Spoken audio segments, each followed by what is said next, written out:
অখণ্ড মণ্ডলেশ্বর শ্রী শ্রী স্বামী স্বরূপানন্দ পরমহংসদেব অর্থাৎ শ্রী শ্রী বাবামণি বলিলেন, প্রণব সর্বমন্ত্রের প্রাণ, অর্থাৎ প্রণবের পূজা করিলে জগতের সকল দেবতার পূজা করা হয়। কত গুরুত্বপূর্ণ কথা। একজন মহাপুরুষ বলেছেন যে প্রণবের পূজা করিলে জগতের সকল দেবতার পূজা হয়ে যায়। ঠিক আছে, এটা তো আমরা অবিশ্বাস করতে পারি না। হ্যাঁ, ঠিক আছে, এটা বাস্তব সত্য কথা। প্রণব পূজা করিলে জগতের সকলের পূজা হয়। কিন্তু প্রশ্ন হইল, আমরা কিভাবে করিব না? এই ভগবান আছে না, এই জগতে ভগবান তো বিভিন্ন রূপে বিরাজমান। ভগবান তো এক, কিন্তু বিভিন্ন রূপে, একেবারে শত শত রূপে ভগবান আছেন। এবার আমরা কত জনের ভগবানের পূজা করিব বলো তো দেখি? তুমি বা আমার, আমি বা তোমার, আমাদের প্রত্যেকের বাড়িতে ছোট হোক বড় হোক মন্দির অবশ্যই আছে। প্রত্যেকের বাড়িতে আমরা ভগবানের নাম নেই, পূজা অর্চনা করি না? অবশ্যই করি।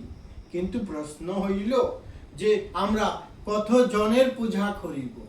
এত সময় আমাদের হাতে তো নাই।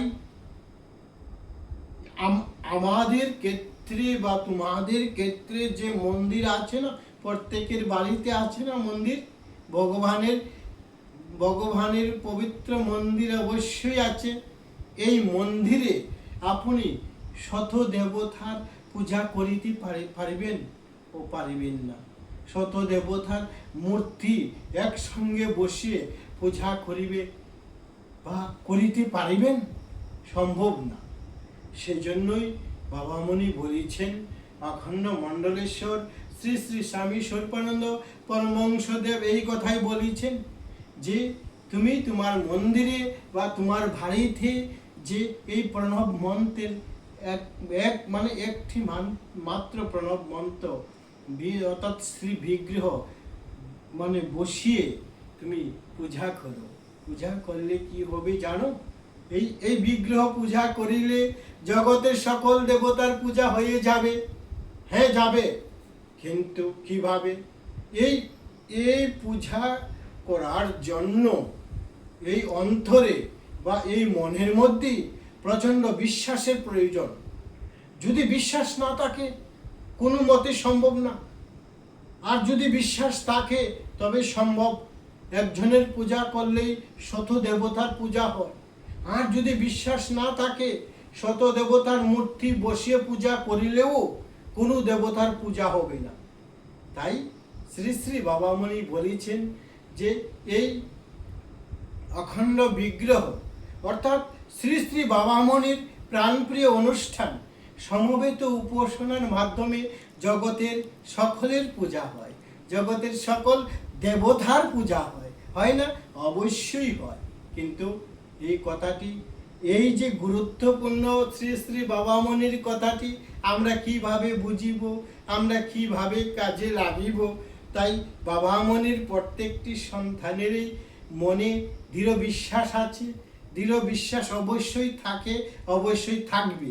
সেই জন্যই প্রত্যেকটি মানুষ বিশ্বাস করে যে শ্রী বিগ্রহ অর্থাৎ ওঙ্কার বিগ্রহর পূজার মাধ্যমে অর্থাৎ শ্রী শ্রী বাবামণির প্রাণপ্রিয় অনুষ্ঠানের মাধ্যমে জগতের সকল দেবতার পূজা হয়ে যায়।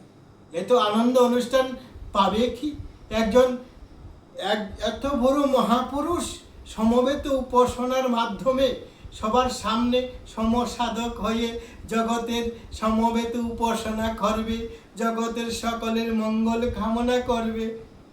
এই ভাগ্য কি সবের হয়?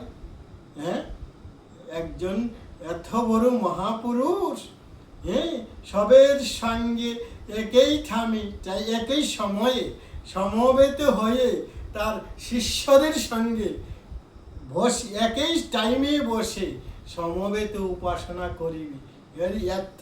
এর থেকে কি আর বড় আনন্দ এই পৃথিবীতে হইতে পারে? পৃথিবীতে কখনো হইতে পারবে না, পারিবেও না।